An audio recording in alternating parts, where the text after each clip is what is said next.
Welcome back to BIOS Level. Today we're taking a look at Gigabyte's M34WQ monitor. I picked this up on Newegg for about $400. It is a 34-inch ultrawide IPS display aimed towards gamers and multitaskers, featuring a maximum resolution of 3440 by 1440. With AMD FreeSync Premium, it has a maximum 144Hz refresh rate, VESA Display HDR 400, as well as a built-in USB 3.0 hub with KVM functionality. For inputs, the monitor features dual HDMI 2.0 ports, one DisplayPort 1.4, as well as a USB-C port as well. The monitor did come extremely well packed. I always worry when a TV or monitor package shows up at my door with rips and tears in the cardboard. The styrofoam packaging is pretty rigid, however brittle when I was trying to remove it from the cardboard box. For the first time ever, it looks like I actually opened this thing on the right side, and all the loose cables and parts ended up being on top, so I wasn't dropping stuff on the floor as I typically do opening a monitor or TV. I was pleasantly surprised at the number of cables the monitor shipped with. The monitor came with both HDMI and DisplayPort cables, which is pretty rare these days. A USB 3.0 cable for the USB hub was also included. It shipped with power cables for the US as well as 2 other countries, and I'm always glad to see that these are standard PC cables and we're not using an external power supply or DC transformer for this monitor. You can see these final 2 pieces being the base of the stand and neck. Due to the size of this monitor, the weight of the stands actually feels pretty significant. And finally, for the monitor itself, this thing feels like a monster compared to other screens I've used in the past. Surprisingly, it isn't that heavy, but due to its size, it is a little awkward to carry and figure out how you're going to set it down on something.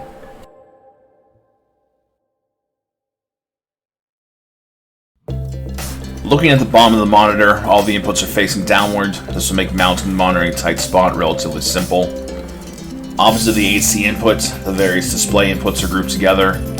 Dual HDMI ports are first, which unfortunately are the 2.0 variety and not 2.1. This is followed by DisplayPort 1.4 port, as well as a USB-C port that is both video and data. And then the USB 3 ports are last, with a high-speed B port that connects to a PC and 2 A ports for peripherals. To begin installation here, we're going to take the base and remove some of the extra plastic that it's shipped with. That's always a fun process right there. Then we're going to take the neck, do the same thing with any plastic we find on there, and figure out how this mounts. Looks like they clip together, and there's probably a screw here. Yep, screw in the bottom that we're going to tighten, and that'll put the base of the monitor together.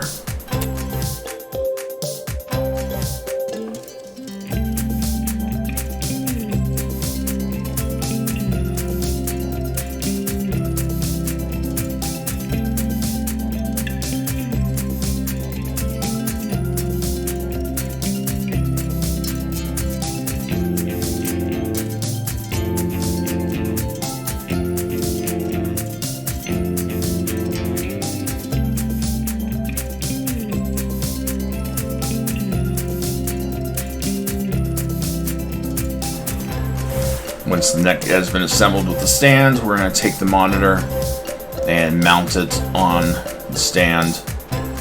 The clips at the top are going to plug into the top of the back of the monitor, and the bottom half is simply going to clip in. And you should hear a very satisfying click once everything has been put in place.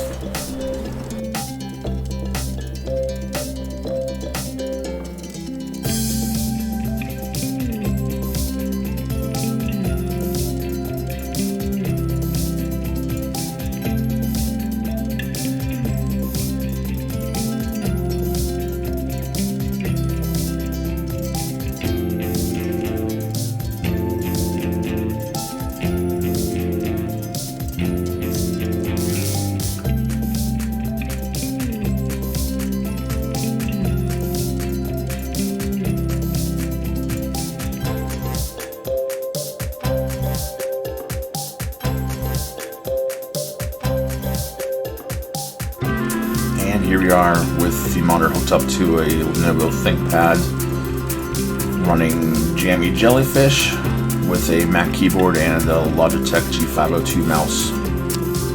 I did try it, but unfortunately USB-C from the ThinkPad to the monitor was not providing any video. With the provided HDMI cable, the monitor was picked up right away by the laptop. I did have to reset the resolution to the native resolution of 3440 by 1440, but otherwise everything worked out of the box.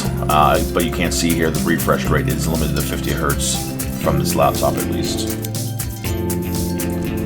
Using the control knob on the back opens up a menu, the on-screen display on the monitor, where you can access all of the settings. First option here is gaming, where we can change the game mode, different settings for how black is, change the picture quality, FPS here seems to be the brightest. Display, we can switch displays, we can change the RGB range. Picture-in-picture and picture-by-picture, we can put a smaller picture in the corner. Or here with the picture-by-picture, we can actually utilize two inputs at the same time, essentially giving you side-by-side monitors on a single monitor. This will be helpful in some cases. We'll go back into the menu and look at a few more of the options in here. This monitor does feature KVM, where you can switch between two inputs, so you can switch between two computers, one utilizing the USB-C and one utilizing the high-speed USB 3.0 connections. So any peripherals you have plugged into the monitor will automatically switch over to whichever computer currently is acting as the primary through the KVM system. And some of these gaming items that help on the screen as well let you add crosshairs to the screen, so you always have a dedicated crosshair in certain games where you might otherwise lose the crosshair or due to motion lag or anything else. There's a dashboard feature in here. Some of these items we're probably not going to review because the software requires Windows, but nonetheless the features are here. Our full review will be posted at bioslevel.com in the next few days. Like and subscribe for more videos. Thanks.